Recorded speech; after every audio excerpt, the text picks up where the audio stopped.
level. Jimmy, wait! I'm sorry! We all are truly, sincerely sorry. We had no right to insult you. I'll never insult you again no matter what. I promise. Bullshit, lying asshole! James swatted at her again, forcing her to flee. James chased her. What good are your promises? What good are any of your promises? He reeled around and started towards the others, who made a run for it. As they tried desperately to avoid James's attacks, James tried repeatedly to swat them or crush them as he started ranting and raving. All I've tried to do is be a good team leader, but do you listen to me? No! All you ever did was mock me, jeer at me, throw personal insults at my face. You didn't bother to control your superpowers, and look where it's got you. Look where it's got me. Your attitudes and selfishness has turned me into a monster.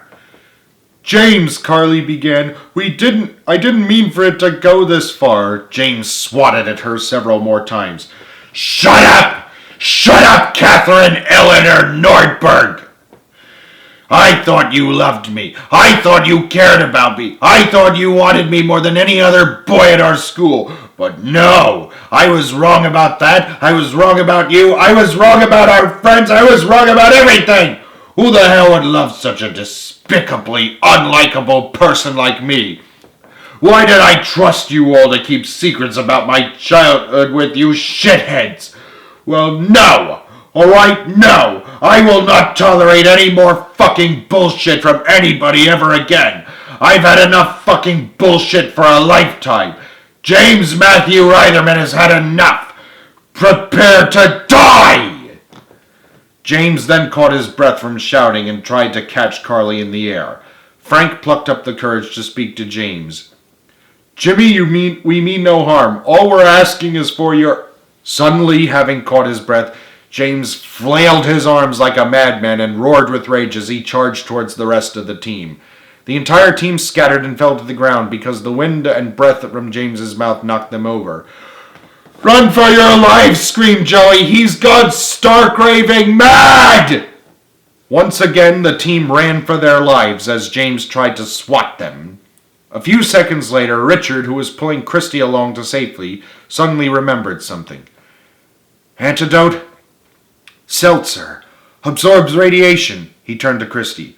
I'll be right back. Richard, what are you... There's no time to explain. Hold him off. I'll be right back. Using his super speed, Richard sped off towards Reno as Christy watched him go with uncertainty. A few seconds later, Richard ended up inside of a bar owned by Stanley, the bartender, who had ratted them out to the army. Stanley, who was wiping glasses on the counter, was understandably taken aback by Richard's sudden appearance, as was everybody else in the bar.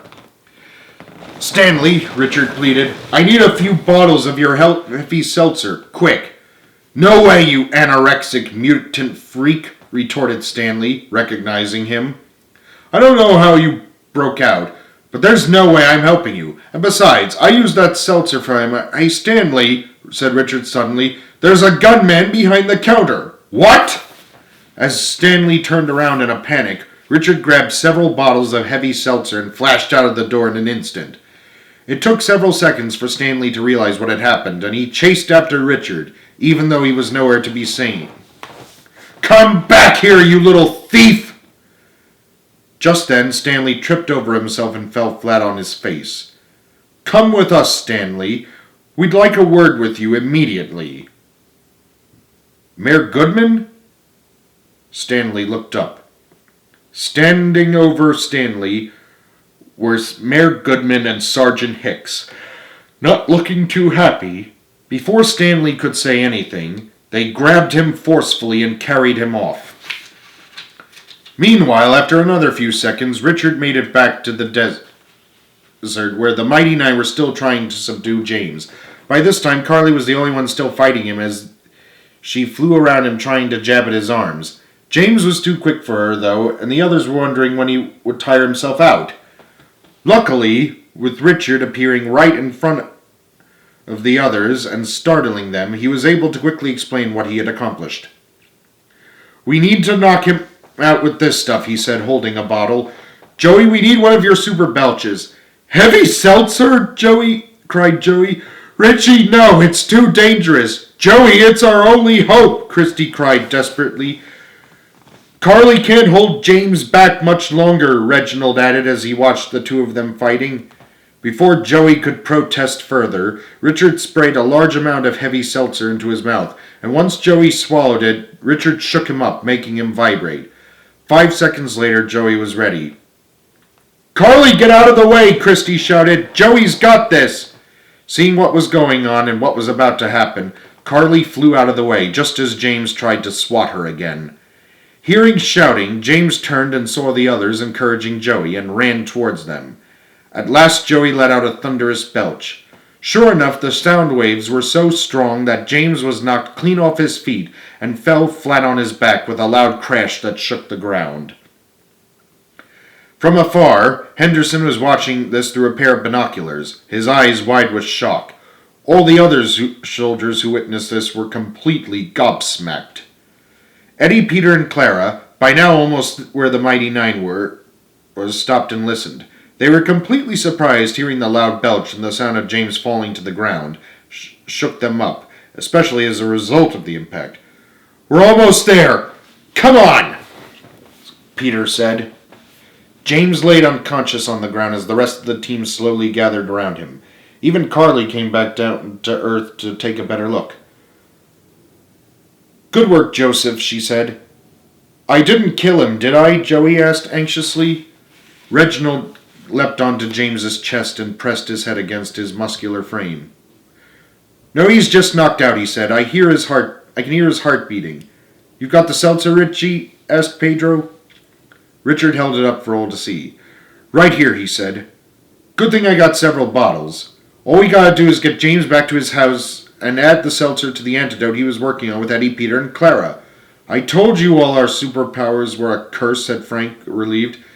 And how do you propose we get a 50-foot-high James back, dude? Inquired Gary. The way I see it, said Christy thoughtfully, either Carly can use her super strength or else Frank can lift him through levitation. Are you crazy? Said Frank incredulously. At his size, he must weigh at least 200 pounds with all that muscle, and I haven't lifted more than 300 pounds so far with my powers. Well, let's try to lift him together, said Carly. While Frank and Carly were debating, James slowly regained consciousness. He opened one eye and then the other. Suddenly he raised his head and roared at the team. Everybody was startled, and some of them screamed to see James had reawakened. Slowly, James got to his feet, snatched Carly up, and carried her off, ignoring the protests of everybody else.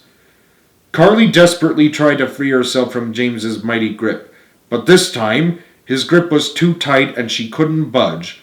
After walking about 500 yards, James came to a stop and held Carly dangerously close to his angry, monstrous face. Pink Lady never nice to me. Now I make Pink Lady stop talking forever, roared James.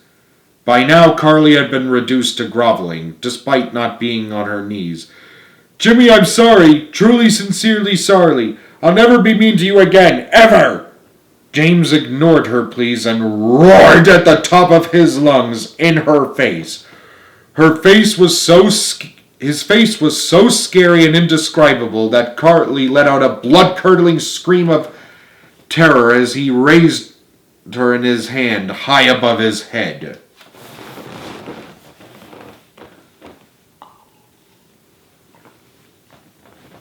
Meanwhile, Eddie, Peter, and Clara finally arrived at the battlefield. When they spoke up, the others who had been watching James and Carly in horror turned in their direction, completely taken by surprise.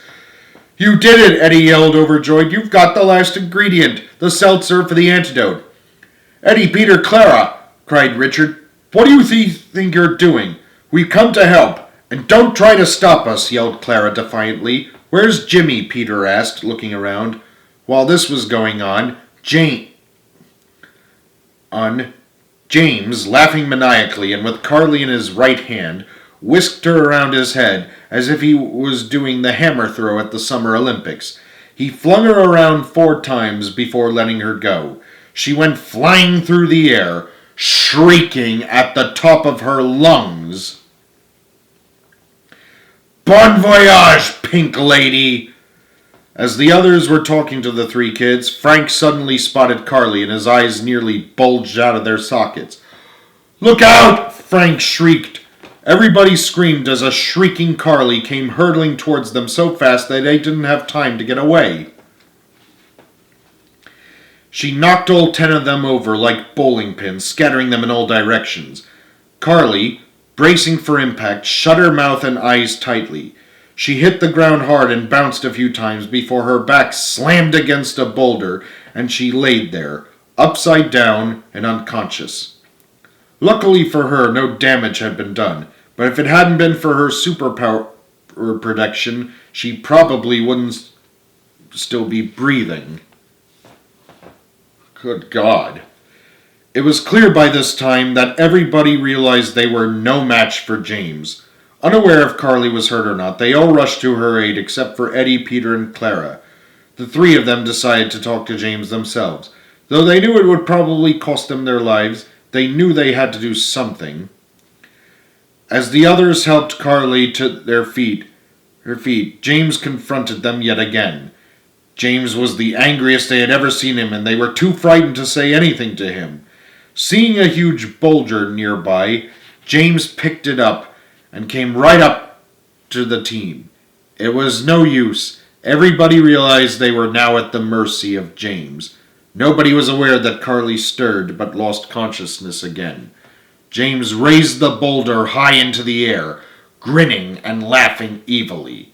"Prepare to die!"